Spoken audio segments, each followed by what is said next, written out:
What is the difference between charge and appropriation? Charge against profit and appropriation out of profit, ये दो अलग अलग words हैं। तो इन दोनों वर्ड्स में क्या डिफरेंस है वो मैं आपको यहाँ क्लियर करा रही हूँ।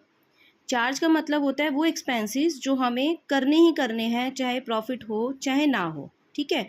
तो जब भी हम प्रॉफिट और लॉस निकालते हैं अपने बिजनेस का प्रॉफिट एंड लॉस अकाउंट के अंदर, तो वो एक्सपेंसेस जो हम प्रॉफिट एंड लॉस अकाउंट के अंदर दिखाते हैं उनको हम कहते हैं चार्ज। और जो हमारा प्रॉफिट आ चुका है उस प्रॉफिट को हम पार्टनर्स के बीच में डिवाइड कर रहे हैं, उसे हम कहते हैं एप्रोप्रिएशन। तो प्रॉफिट को डिवाइड करना के लिए वर्ड क्या हो गया? एप्रोप्रिएशन। और चार्ज अगेंस्ट प्रॉफिट का मतलब क्या हो गया कि चाहे हमारे फर्म का प्रॉफिट आ रहा हो चाहे लॉस आ रहा हो, हमें वो एक्सपेंसेस करने ही करने हैं।